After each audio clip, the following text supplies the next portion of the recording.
이제 오늘부터 마태복음 13장입니다. 마태복음 13장에는 천국이란 과연 무엇인가에 대한 설명을 주님께서 비유로 이렇게 말씀하시는 내용입니다. 마태복음 13장에는 총 7가지의 천국에 대한 비유가 기록되어 있습니다. 오늘 말씀은 그 중에서 뿌려진 씨의 비유입니다. 어떤 땅에 어떻게 씨가 뿌려지고 그 땅에 씨가 뿌려졌을 때 그 열매를 어떻게 맺을 수 있는가 하는 그런 비유인데요. 자, 여러분, 비유가 무엇입니까?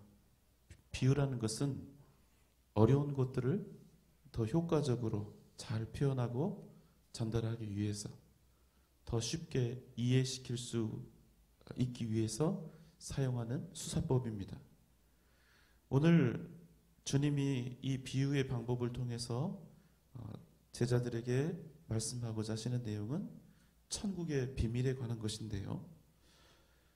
천국의 비밀에 대해서 주님이 직접적으로 설명하시는 대신에 간접적으로 비유를 통해서 설명하고 있지만, 사실은 어떤 결과가 나타나야 되느냐면 직접적으로 설명하는 것보다 간접적으로 비유를 통해서 설명한 것이 더욱더 명확하게 쉽게 전해지는 그런 결과를 낳아야 정상이죠. 그런데 오늘 주님께서 비유를 사용하여 말씀하시는 이유는 우리가 알고 있는 비유의 목적, 더 쉽게 더 효과적으로 말하고자 하는 내용을 전달한다. 그 목적과는 완전히 다릅니다. 자, 주님께서는 비유로 당신께서 설교하시는, 말씀을 전하시는 그 이유에 대해서 이렇게 말씀하고 계십니다. 10절로 13절의 말씀입니다. 제자들이 예수께 나와 이르되 어찌하여 그들에게 비유로 말씀하시나이까? 대답하여 이르시되 천국의 비밀을 아는 것이 너희에게는 허락되었으나 그들에게는 아니 되었나니 무릇 있는 자는 받아 넉넉하게 되되 없는 자는 그 있는 것도 빼앗기리라. 그러므로 내가 그들에게 비유로 말하는 것은 그들이 보아도 보지 못하며 들어도 듣지 못하며 깨닫지 못함이니라. 주님께서 지금 비유로 말씀하시는 목적은 누구에게나 듣는 모든 사람에게 천국의 비밀을 알리고자 하심이 아니라는 것입니다.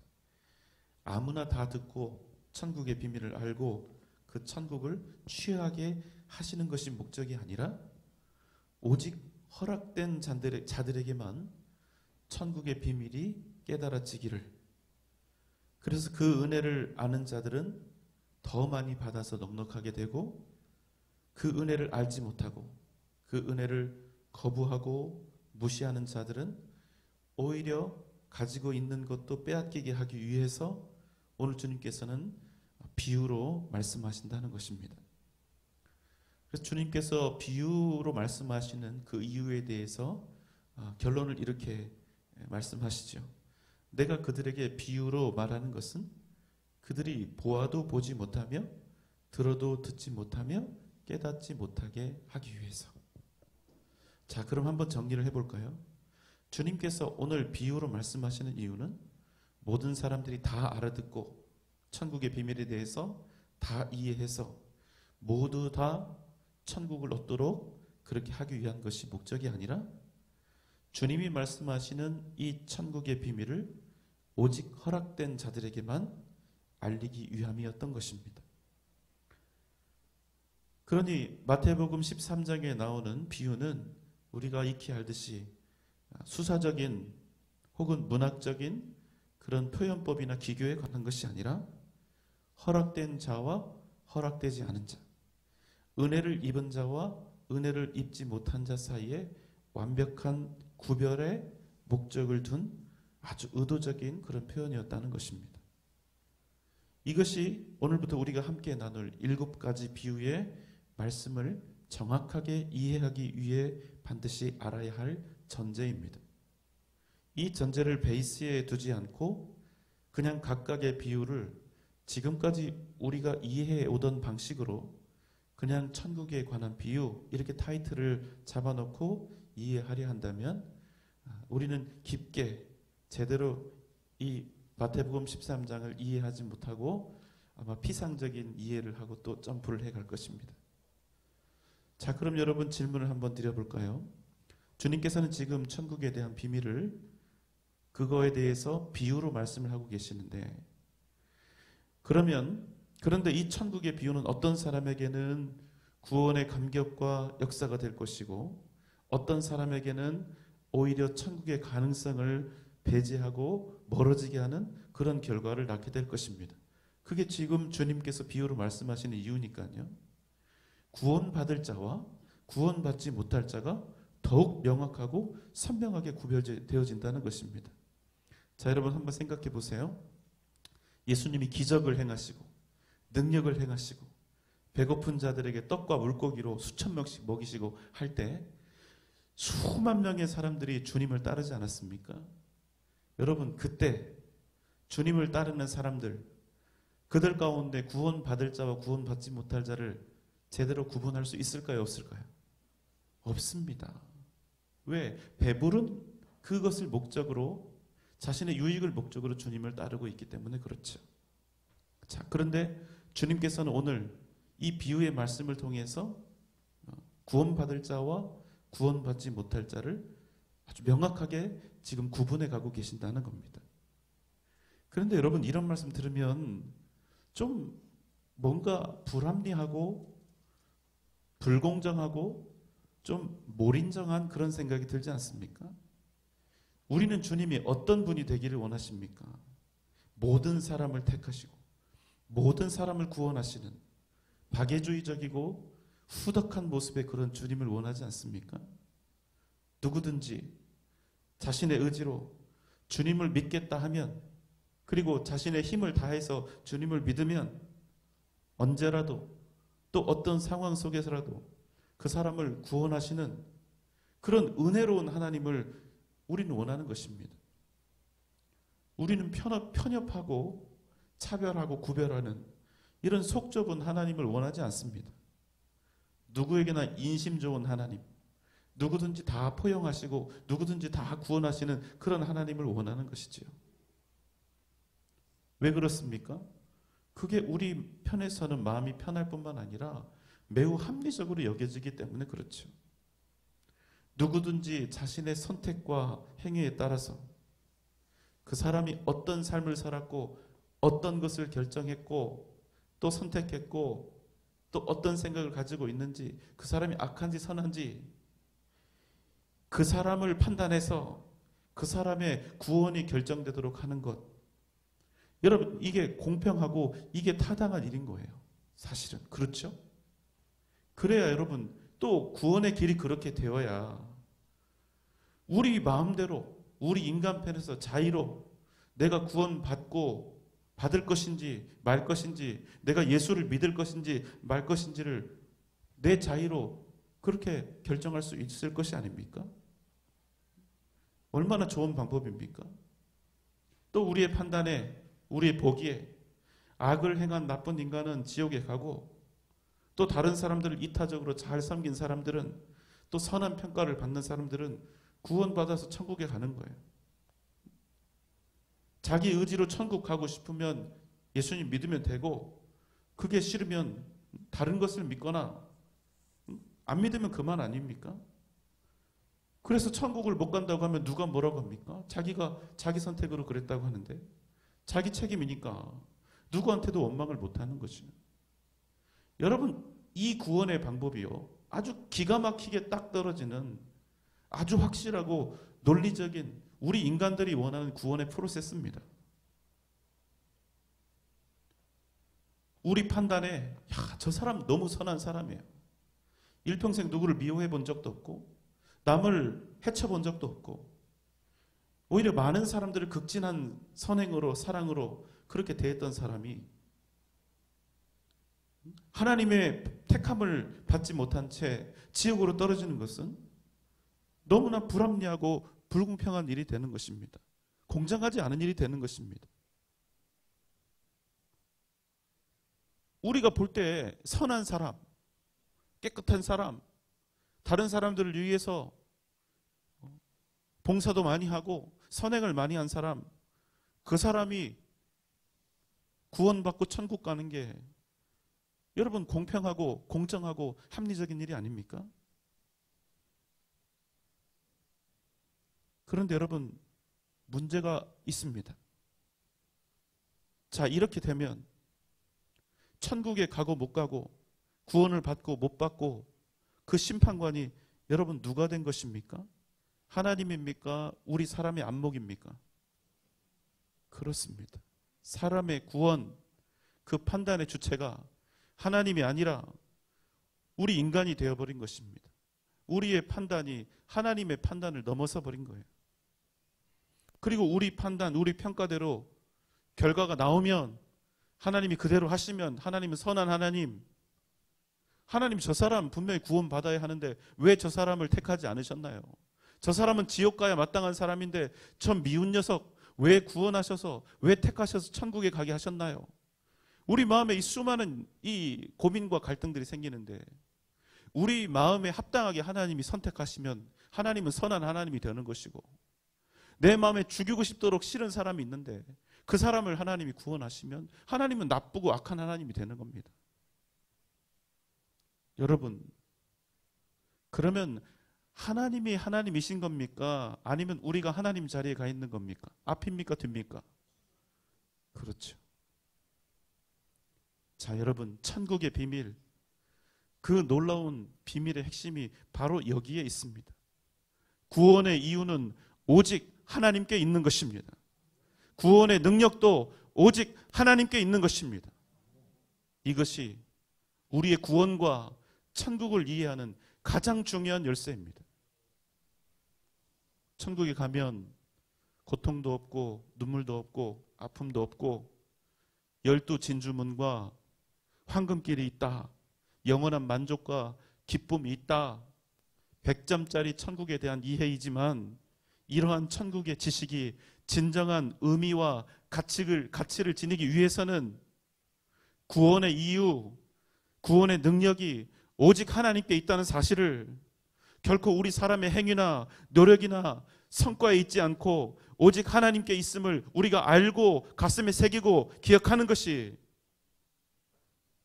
바로 구원과 천국을 이해하는 가장 중요한 핵심이 된다는 사실입니다.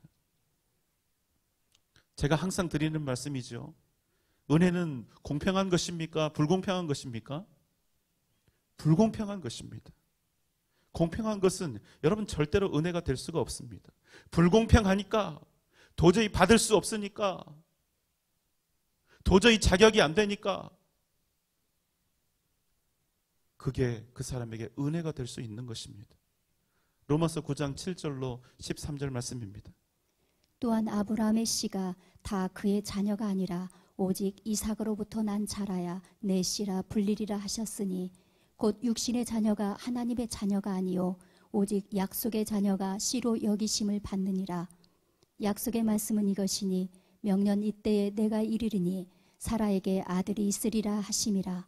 그뿐 아니라 또한 리브가가 우리 조상 이삭 한 사람으로 말미암아 임신하였는데 그 자식들이 아직 나지도 아니하고 무슨 선이나 악을 행하지 아니한 때에 택하심을 따라 되는 하나님의 뜻이 행위로 말미암지 않고 오직 부르시는 이로 말미암아 서게 하려 하사 리브가에게 이르시되 큰 자가 어린 자를 섬기리라 하셨나니 기록된 바 내가 야곱은 사랑하고 에서는 미워하였다 하심과 같으니라.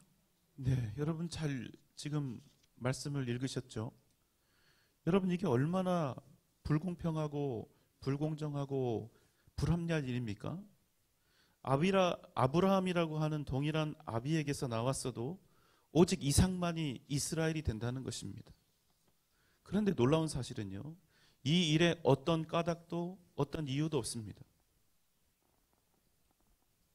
그저 하나님의 택하심, 그 주권적인 택하심만으로 한 배에서 태어난 야곱과 에서의 인생이 완전히 바뀌고 달라져 버린 것입니다. 여러분, 저는 목사고요.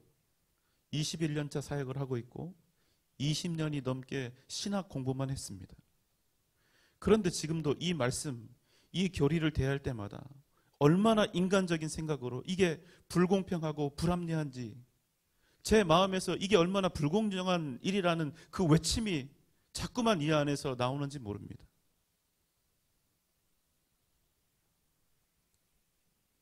그런데 그 다음 말씀이 이렇게 이어지는 거예요. 로마서 9장 14절로 16절 말씀입니다. 그런즉 우리가 무슨 말을 하리요? 하나님께 불의가 있느냐? 그럴 수 없느니라. 모세에게 이르시되 내가 궁휼히 여길 자를 궁휼히 여기고 불쌍히 여길 자를 불쌍히 여기리라 하셨으니, 그런즉 원하는 자로 말미암음도 아니요 다름박질하는 자로 말미암음도 아니요 오직 궁휼히 여기시는 하나님으로 말미암음이니라. 여러분, 야곱이나 에서나 똑같이 죄인입니다. 둘 다 하나님의 사랑이나 택함을 받을 그 어떠한 이유도 까닭도 없습니다. 더더군다나 여러분, 방금 우리가 살펴본 로마서의 말씀은 뭐라고 합니까? 그 자식들이 아직 나지도 아니하고 무슨 선이나 악을 행하지도 아니한 그때 이미 하나님께서는 야곱은 사랑하고 에서는 미워하셔서 큰 자가 어린 자를 섬기리라 하셨다는 사실입니다. 여러분, 이게 말이 좋아 선택이죠. 여러분, 이게 이해가 되십니까? 그냥 우리가 이걸 쉽게 그냥 아멘하고 넘어갈 수 있는 내용입니까? 이해가 잘 안 되는 게 정상이라는 겁니다. 야곱이든 에서든 모두 다 멸망받아서 죽어야 마땅한 그런 죄인들일 뿐이에요. 죄인이 아닌 사람이 이 세상에 없으니까 죄의 싹은 누구나 예외 없이 사망이라고 하는 그런 형벌을 받을 수밖에 없으니까. 그런데 아무런 이유가 없어요. 하나님께서 야곱을 택하셔서 그를 살리시고 에서는 그대로 두셨다는 것입니다. 자, 그럼 여러분, 하나님께 사랑받을 이유도 없고 택함받을 이유도 없고 하나님의 자녀로 그렇게 세워지고 또 생명을 얻게 하실 아무런 이유도 자격도 없는 야곱이 하나님께 택하심을 받아서 구원을 입은 것입니다. 이스라엘의 조상이 된 것입니다. 야곱의 입장에서는 그게 무엇이 됩니까? 여러분, 그게 바로 은혜입니다. 이게 도무지 무슨 일인지 무슨 까닭인지 이해가 안 되는 겁니다. 자기 인생을 보니까 이래요. 사기꾼 같은 삶을 평생 살아온 자신이 유독 형도 있는데 하나님께 택함을 받아서 하나님의 백성이 되고 영원한 이스라엘의 조상이 된 이유를 아무리 살펴보아도 도무지 알 길이 없는 것입니다. 그래서 하나님의 그 말도 안 되는 불공평한 그 택하심 앞에 야곱은 그저 엎드려서 하나님 감사합니다. 나 같은 것 구원해 주셔서 감사합니다. 나 같은 것 사랑해 주셔서 감사합니다. 나 같은 죄인을 이렇게 택해 주셔서 감사합니다. 이렇게 감사와 찬송을 올려드리는 것 말고는 아무것도 할 수 있는 게 없는 겁니다. 한번 생각해 보십시오.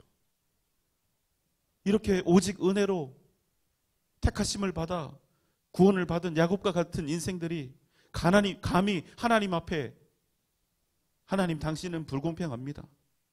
왜 저 사람, 내가 볼 때는 너무나 깨끗하고 너무나 훌륭한 사람인데, 너무나 선한 사람인데 왜 저 사람은 구원하지 않습니까? 그 의로운 사람을 구원하지 않으면 당신은 의로운 하나님이 될 수가 없습니다. 당신이 정말로 선한 하나님이라면 저 사람을 꼭 구원하십시오. 여러분, 이렇게 할 수 있냐는 얘기예요. 은혜로 구원받은 사람은 절대로 이렇게 할 수가 없습니다. 왜 그렇습니까? 정말로 하나님 앞에서 철저히 자신이 죄인인 것을 깨달아 알아. 나 자신이 죽을 수밖에 없는, 멸망당할 수밖에 없는 죄인이라는 사실을 고백할 수밖에 없는 사람은 절대로 그런 나를 구원하신 하나님을 향해서 원망하거나 비판하거나 하나님이 행하신 일에 대해 선악을 판단할 수 없다는 것입니다. 살아도 은혜요, 죽어도 은혜요, 병에 걸려도 은혜요, 건강에도 은혜요. 망해도 은혜고 성공해도 은혜고, 우리가 정말로 하나님께 은혜를 입었다면 오직 우리가 할 수 있는 게 무엇입니까? 그래도 하나님은 선하십니다. 그래도 하나님의 모든 일은 의로우십니다. 하나님이 제게 주신 모든 상황은 은혜입니다. 내가 산 것도, 내가 구원받은 것도, 내가 하나님의 자녀요 하나님의 백성이 된 것도 모두 다 주님의 은혜뿐입니다. 죽기 직전에 아무런 이유도 없이, 그 어떤 공로도 없이 사형 집행을 면제받은 죄인이 다른 누구를, 그 어떤 상황을 신경 쓸 여유가 있겠습니까? 나 자신도 스스로 구원할 수 없는 죄인이 오직 자신도 은혜로 말미암아 구원을 받았으면서 저 사람은 구원받아야 한다, 저 사람은 의롭다, 그렇지 않으면 하나님은 공평하지 못하다, 공정하지 못하다, 이렇게 주장할 그 어떤 염치나 권리가 없다는 것입니다. 정말로 하나님의 은혜로 구원받았음을 아는 사람은 어떤 줄 아십니까? 내가 구원받았다는 그 사실이 생각하면 생각할수록 이 낯이 뜨겁고 부끄러워서 견딜 수가 없고 민망해서 견딜 수가 없고, 그러면서도 나를 구원하신, 그런 나를 구원하신 하나님이 너무나 고맙고 감사해서 할 말이 없어서 벙어리가 되는 것입니다. 왜 그렇습니까? 나의 지금 이 나 된 것은, 내가 이렇게 구원받은 것은 은혜라는 단어 말고는 설명한 방법이 없기 때문에. 그래서 구원에 관한 결론은, 천국에 관한 결론은 오직 하나입니다. 하나님의 은혜. 하나님이 주권적으로 행하시는 그 은혜. 하나님이 긍휼히 여길 자를 긍휼히 여기고 불쌍히 여길 자를 긍휼히 여기신다는 것입니다. 그래도 그런 하나님에게 결코 불의함이 없다는 것입니다. 왜냐하면 그분이 바로 천지를 만드신 하나님이시니까. 여러분, 그것이 유일한 답입니다. 이것이 우리가 읽는 이 모든 성경의 내용을 이해하는 가장 기본적인 베이스예요. 가장 기본적인 원리예요. 하나님의 주권을 인정하지 않으면, 하나님의 하나님 되심을 인정하지 않으면, 내 생각과 내 고민과 내 사고 속에서, 이 모든 이 생각 속에서도 하나님이 하나님이 되시지 않는다면 우리는 성경 말씀을, 하나님의 뜻을 온전히 이해할 수가 없다는 것입니다. 그렇게 여러분, 오늘 말씀, 이 말씀을 그저 좋은 땅에 뿌려져서 100배, 60배, 30배 열매를 맺는 그런 스토리로, 그런 비유로 단순히 이해를 하시면 상당히 부족함이 많은 겁니다. 그저 우리도 좋은 땅에 떨어진 씨앗과 같이 마음의 옥토밭이 되어서 100배, 60배, 30배 결실을 맺자, 이건 너무 피상적으로 이해하는 게 된다는 거예요. 자, 이제 오늘 말씀을 한번 봅니다. 주님께서 바닷가에서 큰 무리들을 향해서 말씀을 하십니다. 마태복음 13장 3절로 8절의 말씀입니다.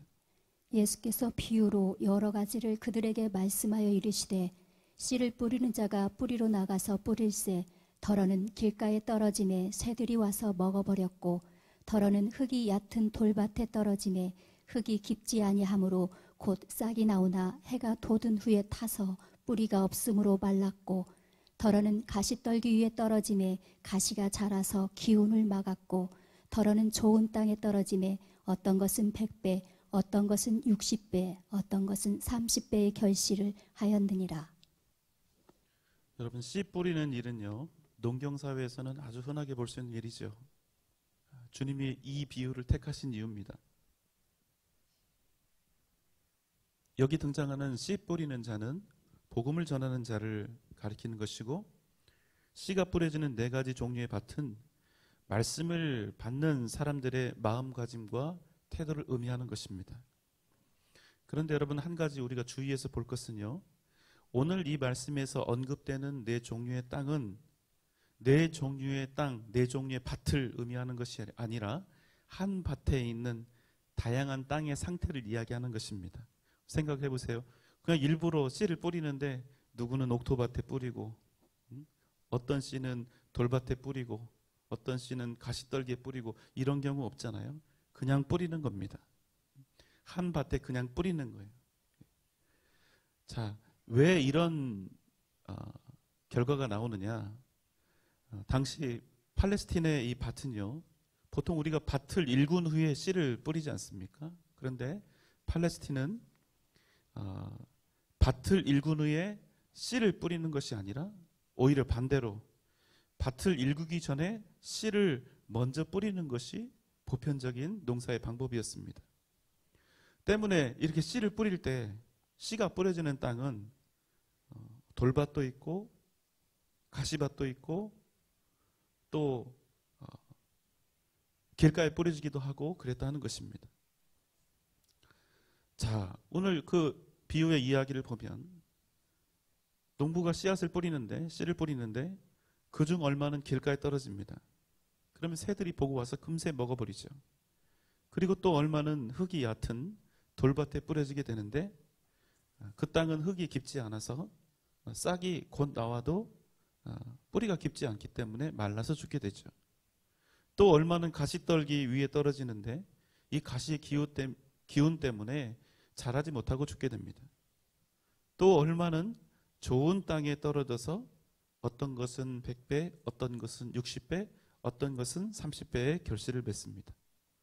자, 여기까지 들으면 이해가 안 되죠? 주님이 이제 이 비유에 대해서 설명을 해주시는 겁니다. 자, 길가에 뿌려진 씨앗은 천국 말씀을 듣고도 깨닫지 못하여서 악한 자가 그 마음을 빼앗는 것이요. 돌밭에 뿌려졌다는 것은 말씀을 듣고 기뻐하지만 그 믿음의 뿌리가 없어서 잠시 견디다가 곧 환난 가운데 쓰러지는 사람이고, 가시떨기에 뿌려졌다는 것은 말씀을 들어도 세상의 욕심 때문에 말씀의 결실이 없는 사람이고, 좋은 땅에 뿌려졌다는 것은 말씀을 듣고 100배, 60배, 30배 열매를 맺고 믿음으로 살아가는 그런 사람들을 뜻한다 말씀을 하셨습니다. 자, 그런데 이건 주님이 나중에 가르쳐 주신 거고요. 그냥 주님께서 제자들에게 비유로 처음 말씀하셨을 때 제자들이 이 비유를 알아들었습니까? 못 알아들었습니까? 알아듣지 못했지요. 그러니까 주님이 나중에 이 비유를 풀어주신 거잖아요. 자, 다시 편집하는 거예요, 이게. 자, 다시 질문합니다. 주님이 씨 뿌리는 자의 비유를 했는데 제자들이 주님의 그 비유를 듣고 이해를 했다고요? 못했다고요? 못했습니다.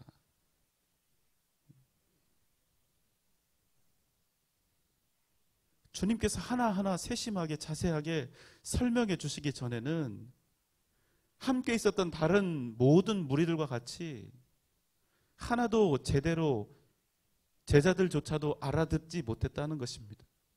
그런데 여러분, 놀라운 사실이 있어요. 그런 제자들을 향해서 아직 주님이 말씀하신 이 비유를 전혀 알아듣지도 못한 그 제자들을 향해서 주님께서 이렇게 선언해 버리신다는 것입니다. 16절, 17절 말씀입니다. 그러나 너희 눈은 봄으로 너희 귀는 들음으로 복이 있도다. 내가 진실로 너희에게 이르노니 많은 선지자와 의인이 너희가 보는 것들을 보고자 하여도 보지 못하였고 너희가 듣는 것들을 듣고자 하여도 듣지 못하였느니라. 너희가 내가 지금 전한 그 말씀, 그것을 제대로 알아들어서 그래서 너희가 하나님 나라의 비밀을 보고 듣고 이해할 수 있어서 복되도다가 아니라 그럼에도 너희들은 복되도다. 바로 이게 주님의 선언입니다. 자, 이제 다시 정리해 드립니다. 제자들이 처음 주님께서 씨 뿌리는 자의 비유를 전하셨을 때 하나도 알아듣지 못했습니다. 함께 있었던 큰 무리들과 전혀 다를 바가 없었다는 얘기죠. 자, 여러분, 그러면요, 한 가지는 분명합니다. 제자들이 여러분 좋은 땅에 떨어진 씨란 얘기입니까? 아니면 다른 사람들과 똑같이 나쁜 땅에 떨어진 씨란 얘기입니까? 이 확률은 50%예요. 예. 아유, 마지막으로. 자, 다시. 좋은 땅에 떨어지면 말씀을 받아서 100배, 60배, 30배 열매를 맺는다고 비유의 말씀을 하셨잖아요. 그죠? 그런데 제자들 또 무리들이 있을 때 주님이 비유로 말씀을 하셨는데 제자들조차도 알았다고요? 못 알아들었다고요? 못 알아들었다고요. 결국에는 그럼 제자들이 좋은 땅입니까? 나쁜 땅입니까? 나쁜 땅이란 얘기예요. 이 나쁜 땅에 떨어진 이 비유에 딱 합당한 자들이 바로 제자들이라는 것입니다. 여러분 바로 앞에 쭉 우리가 이제 12장, 11장 이 앞에 내용들이 무엇이었습니까? 끝까지 주님을 대적하고 끝까지 주님을 부인하고 주님이 증거하는 말씀을 듣지 않으려 하고 또 주님을 부인했던 대적했던 서기관과 바리새인들의 이야기가 아닙니까? 주님께서 그들을 뭐라고 하셨냐면 독사의 자식들이라 말씀하셨죠. 그 곁에 있던 제자들이 어떤 마음이었을까요? 우리는 저들과 달라. 우리는 이렇게 주님을 따르고 있잖아. 우리는 주님의 제자들이니까 주님과 함께 있으니까 나는 너희들과 달라. 이런 마음을 가지고 있었을 것입니다. 14절 말씀입니다. 이사야의 예언이 그들에게 이루어졌으니 일러스되 너희가 듣기는 들어도 깨닫지 못할 것이요 보기는 보아도 알지 못하리라. 그런데 이게 남 얘기인 줄 알았는데 주님이 비유로 말씀하신 그 뜻과 의미를 제자들이 이해할 수 있었습니까? 없었습니까? 없었다는 거예요. 너희들의 마음 밭도 결코 절대로 좋은 밭이 아니다. 그런데 여러분 주님의 선언은 어떻습니까? 그럼에도 너희가 복이 있다는 것입니다. 너희의 눈은 봄으로 너희의 귀는 들음으로 복이 있도다. 제자들 하나도 이해하지 못했거든요. 주님의 말씀의 의미가 무엇인지도 몰랐거든요. 그 수년 동안 주님을 따라다니면서도 주님이 죽었다가 3일 만에 부활하신다는 그 내용을 말씀하실 때마다 주님의 말씀을 부인했고 그렇게 하지 말라고 했고 주님이 십자가에 달려 돌아가실 때는 다 도망쳐 버렸거든요. 서기관 바리새인들과 하나도 다를 바가 없었다는 것입니다. 다른 군중들과 전혀 다를 바가 없었다는 거예요. 그런데 주님이 내리신 결론은 이거예요. 너희들이 복된 자라는 것입니다. 전혀 좋은 밭이 아니었던 그들이 주님의 은혜 때문에 주님의 사랑 때문에 좋은 땅이 되었다는 말씀입니다. 여러분 이 부분이 중요한 거예요. 그냥 100배, 60배, 30배 결실 맺게 달라는 그게 중요한 게 아니라 이게 중요하단 말이에요. 주님께서 아무도 알아듣지 못했던 이 씨 뿌리는 비유를 주님께서는 제자들만 모아놓고 가르쳐 주십니다. 끊임없이 그 제자들을 붙잡고 설명하고 이야기하시는 거예요. 언제까지? 그들이 알아들을 때까지. 그들이 두 손 두 발 다 들고 항복해서 그 은혜 앞에 복음의 능력과 역사 앞에 스스로 엎드릴 때까지 길가에 떨어지고 돌밭에 떨어지고 가시떨기 위에 떨어진 자들이 좋은 땅에 떨어진 자들로 변화될 때까지. 그래서 그들이 마침내 복음 안에서 100배, 60배, 30배 생명 역사를 이루는 믿음의 사람들이 될 때까지 주님께서 그들을 포기하지 않으셨다는 것입니다. 여러분 생각해 보십시오. 우리는 좋은 땅에 떨어진 사람들입니까? 아니요, 전혀 그렇지 않습니다. 앞에 있는 저를 포함해서 우리 중에 누가 하나님의 말씀을 제대로 이 가슴에 새기고